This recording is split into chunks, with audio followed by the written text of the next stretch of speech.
What if a nation could defend itself, not just with soldiers and missiles, but with code? What if the most important battles were not happening in the sky, but inside systems you cannot see? That is not a theory. It is happening right now. Israel stands at the center of one of the most dangerous conflicts in the modern world. A conflict not only about territory, but about survival. Because behind the visible war lies something even more dangerous, a race against a nuclear threat. Tensions between Israel, Iran, and the United States have escalated to a critical level, driven by one central issue: Iran's nuclear program. For years, Iran has expanded its nuclear capabilities, raising fears that it could eventually develop a nuclear weapon. Israel has repeatedly stated that it will not allow that to happen, viewing it as an existential threat to its survival. The United States has also been deeply involved, balancing diplomacy, sanctions, and strategic pressure while supporting Israel's position. This has created a fragile and dangerous situation, because when nuclear capability enters the equation, every decision carries global consequences. But this conflict is not only being fought in the open, it is also being fought in the shadows. Cyber operations have become a critical part of this confrontation. Before missiles are launched, systems are targeted, communications are disrupted, intelligence networks are probed, infrastructure is tested for weaknesses. These digital actions shape what happens next. They prepare the battlefield before the world even realizes a battle has begun. Israel has developed one of the most advanced cyber defense and intelligence systems in the world. Its approach is not reactive, it is predictive. Cyber units constantly monitor for threats, scanning networks, detecting anomalies, and identifying vulnerabilities before they can be exploited. But defense is only one side of the strategy. In this war, the line between defense and offense no longer exists. Israel has demonstrated the ability to use cyber capabilities to disrupt hostile operations, gather intelligence, and interfere with enemy plans before they escalate. This allows it to act earlier, faster, more precisely. Iran has also adapted. In response to pressure and attacks, Iranian-linked cyber groups have launched operations targeting infrastructure, corporations, and digital systems both regionally and globally. These attacks are not random. They are strategic responses designed to send signals, to test defenses, to expand the battlefield beyond physical borders. What makes this moment different is the convergence of threats: cyber warfare, nuclear tension, regional conflict, all happening at once. Missiles may strike cities,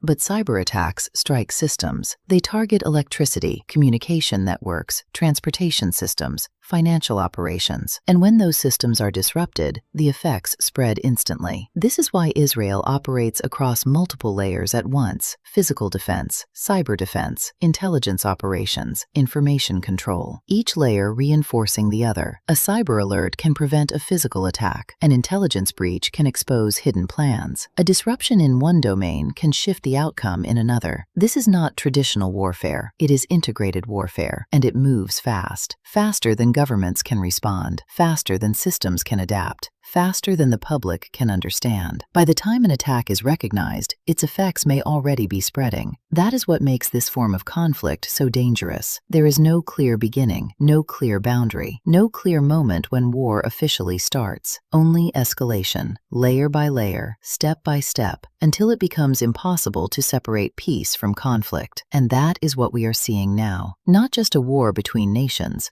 but a transformation in how wars are fought. Because in the AI World War Y, the battlefield is not only physical, it is digital, it is psychological, it is informational. And the side that controls those layers controls the outcome. Israel has adapted to this reality. It defends not only its borders, but its networks, not only its cities, but its data. And in doing so, it reveals something critical. The wars of the future will not be decided only by force. They will be decided by control. Control of systems, control of information, control of timing. Because in modern conflict, the first strike is not always visible. It happens in the background, in code, in signals, in systems quietly being compromised. And while the world watches explosions and headlines, another war is already shaping the result. Because in the invisible war, you do not always see the attack. You only see what happens after: the blackout, the confusion, the disruption. And by then, it may already be too late. Because the most dangerous weapon in this war is not the one that destroys. It is the one that prepares everything for destruction before anyone even knows the war has begun.